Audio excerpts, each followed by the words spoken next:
Everybody, and welcome to Mr. Dixon's Arrested Developments, YouTube's least watched program. But don't worry, if they take me off YouTube, or I don't make any money from this, so I'm not going to go there and shoot anybody, unlike certain people.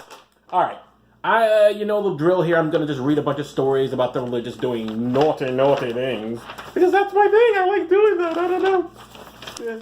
It's not going to give me a career, not going to make me any money, but it's what I do. It's what I do. Let's get into it, all right?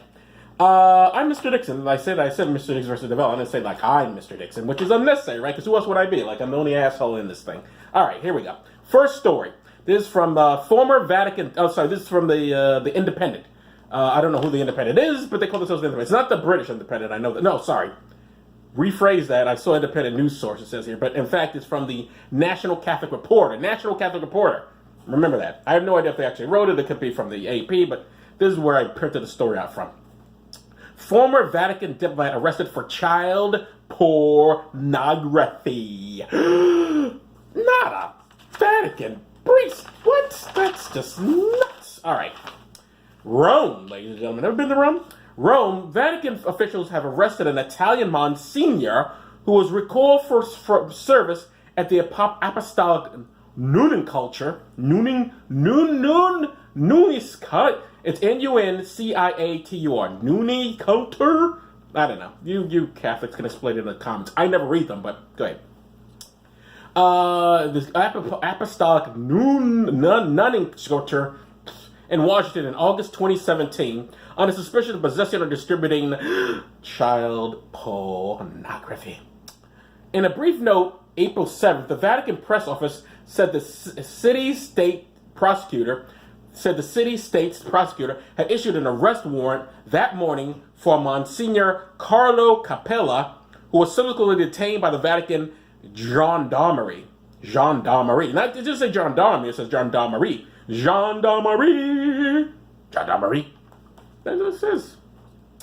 The note said Capella is being held under the authority of a set of 2013 Vatican criminal norms that specify that those who possess or distribute child pornography be subject to up to 5 years imprisonment and 50,000 euros in fines. There you go. What's we for your child pornography? 5 years for you, motherfucker. And 50,000 euros. What is that, like $50 in American money? In real money? And it's a joke. The press office said Capella is being held under an article in the norms. Listen, our economy is crashing because of Der Fuhrer that we have as president now. The note said Capella is being held under the authority of, don't bring me like that. He's not the Fuhrer. He's the fucking Fuhrer, all right? Shut the fuck up. Don't. I don't want to hear it. The press office said Capella is being held under an article in norms that state the penalty for the offense can be increased if a considerable quantity of pornographic material is involved. So if he's got like a minimum amount of porn is 5 years, and the more porn you got, the more long you're gonna stay in jail. That's an interesting rule. Capella had worked at the Noon Culture or Embassy. Let's call it an embassy. Why did they begin with that rather than like worked at the Noonan, whatever the fuck that is? Just say at the embassy. All right. Anyway, Capella had worked at the embassy. Lost my place. At the embassy in Washington, mid 2016. He was recalled to the Vatican in August 2017 when the U.S. State Department notified the Holy See of his possible violation of laws relating to child pornography. The Holy See. I guess that's not S-E-A. It's C. Like thinking, ooh, we are holy. We see it all. Except when it comes to child pornography, they were like, oh, now we're in trouble. Now we see it. Now we'll do something about it. What, 20, 30 years of this shit? 20 years. If only 50 years of those fucking kids are like, oh, now we see. We supposed to see before, we didn't see. Now we see. Police in Canada subsequently issued a nationwide is on your side. Police in Canada subsequently issued a nationwide arrest warrant for Monsignor in September 2017 on charges of possessing, and distributing child pornography. The Vatican press office first announced a diplomat's recall September 15, 2017, but did not initially identify Capella by name. In a notable statement the day of the announcement, U.S. Bishops' Conference President Cardinal Daniel DiNardo recalled, that's a good name for like a comedy or something. This is DiNardo, like a sitcom from the 70s. This is DiNardo. He hangs out with the Fonz. Or even like in the Police Academy movie. This is Officer DiNardo. called the Vatican to be more forthcoming with information and to mount a transparent investigation, but not transparent in that TV show way where guy was harassing people on the set. That sort of transparent. Anyway, it is not immediately clear what happens next in Capella's case, but it appears likely that the Monsignor will face trial in the Vatican City-State Criminal Tribunal, which is distinct from the Church's various canonical tribunals. So they're gonna it sounds like a real trial as opposed to the God, should we arrest him? Should we put him away? God doesn't say anything. Oh, he's not saying nothing. I guess it's okay. Isn't that what a canonical tribunal? I mean, give me a break. Anyway, the 2013 norms under which Capella is being held were approved by Pope Francis partly in order to extend the jurisdiction of the law of the city-state to all Vatican employees across the world. Any direct employee of the Holy See can now face a criminal trial at the Vatican as well as criminal prosecution in the country where the crimes occurred. Okay. Prior to working in Washington, Capella had worked at the Italian desk at the Vatican Secretariat of State. He is a priest of the Milan Archdiocese. Milan. At the Italian desk. That sounds delicious. All right. That's that story. Next story. This is from The National. I said that before, didn't I? But I'm confused. But this is The National. National what? I don't know. I think it's the Canadian. Canada. I don't smell any syrup. All right. A 71-year-old Islamic cleric who is believed to have developed... A 71-year-old Islamist cleric who is believed to have helped funnel dozens of fighters in Syria and Afghanistan has been arrested in northern France. See? That's some crime. This guy isn't fucking any kids. He's helping people commit crimes. Getting Syrian fighters in Afghanistan. Which, depending upon your where you go, like, well, maybe it's gonna get rid of Assad. Not a bad thing. But then he may be a religious lunatic, which doesn't help. Doesn't help. Assad, good, but religious lunatic, we kill you if you show your hair. Not an improvement. Anyway, I don't know. I'm just saying. Bassem Ashi, Ayacchi. I don't know how you pronounce it. I don't know how to pronounce anything, obviously. This is amateur hour with people. I don't know if you noticed. Bassem Ashi, a French Syrian citizen who moved to France in the 1960s, has spent several years in his homeland before returning to Europe. French police arrested him last week in the latest twist in a long-running battle between the veteran figure and law enforcement. So this goes back a while, okay. He has been named the godfather of Belgian jihad. Godfather of Belgian jihad. I'll take the Godfather of Soul over that any day of the week. The Godfather of Belgian jihad for his time funding Belgium Islamic Center in the Brussels suburb of Molenbeek, a heartland of extremism in Western Europe. A heartland of extremism. Not just any extremism, it's the heartland of extremism. Not the metropolitan extremism, but the heartland of extremism. It rose to international prominence after it emerged that several of the jihadists involved in the Paris attacks of 2015 have been radicalized there. He served as the center's imam for 2 decades, during which time he is believed to have facilitated the travel of dozens of radicalized Belgian recruits to Syria and Afghanistan.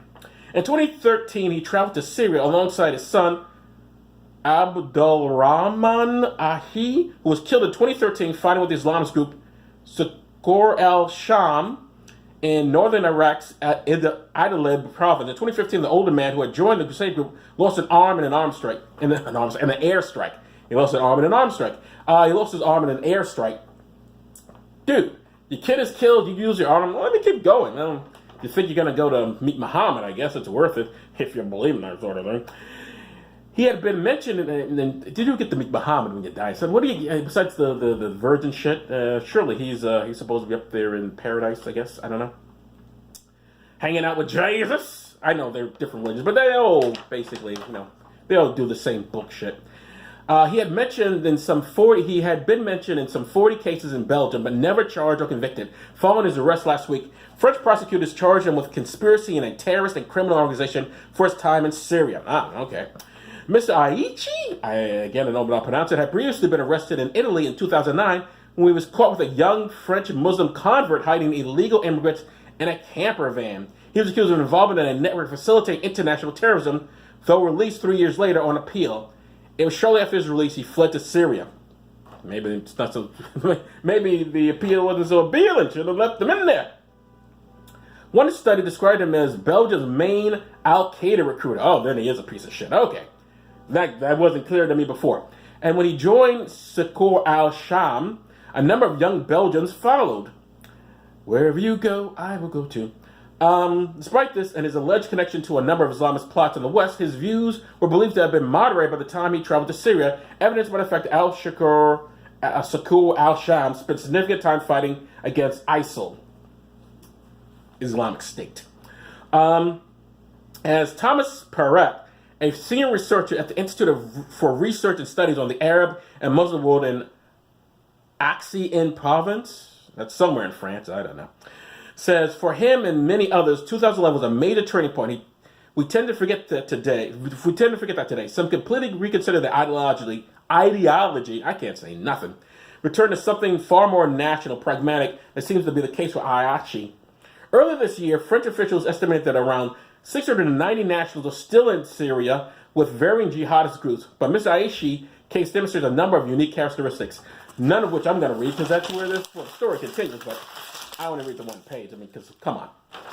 All right, and the final story, this one is in the Christian Post I got this from. Now, this is a follow-up to a previous story about two of the father and son child fuckers. Well, this guy, he's in trouble for helping the two child fuckers. All right, read it. Texas pastor arrested for failing to report child... Do it again, Joe. Mr. Dixon. Texas pastor arrested for failing to report sexual assault. Church stands by him. Of course it does. Yeah. Robert A. Ross, the pastor of Open Door Baptist Church in Mesquite, Texas. That wasn't the only thing that was open. Where two members, a father and son, are already facing sexual abuse charges, was arrested Tuesday for failing to make a child abuse report. His congregation, however, is standing by him. A Star Telegram report said Ross's Fundamentalist Baptist Church has had four members accused of sexual abuse in its 50-year history. According to the Mesquite Police Department, I was shocked by four because it's so low. According to the Mesquite Police Department, Ross learned that church member Steve Wynn, not that one, Stephen Wynn, was sexually assaulted. Well, maybe it was that one. No, it's not that one. It's not that one. Not the continuing one. No. Stephen Wynn was sexually assaulted a 50-year-old on February the 1st, but failed to immediately report it to the police.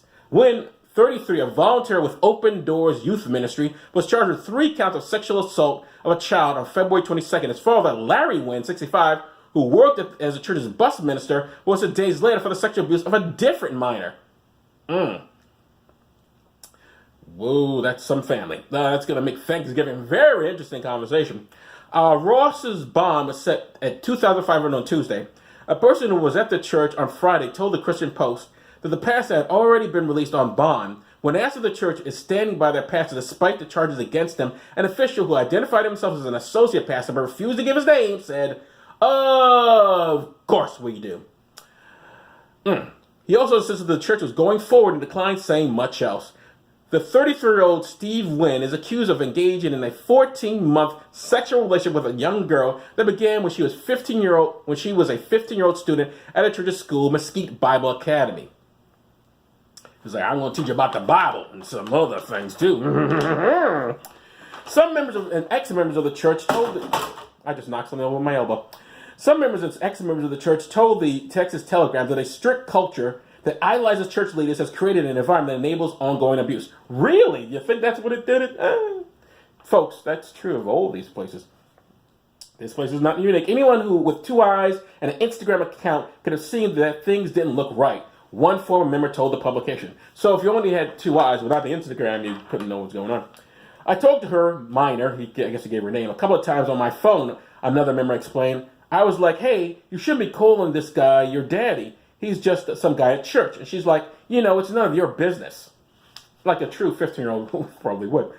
While women in the church are encouraged to dress modestly, the Texas Telegram report suggests a pattern of predator behavior among some church officials. The way the women dress is not going to stop the guys hitting on them. I don't know why they even mentioned that. All right. That is the developments for this week. And that's it. That's it. We're done. We got no more. So thank you very much, and I'll see you next time. Bye-bye. Bye-bye. Bye-bye.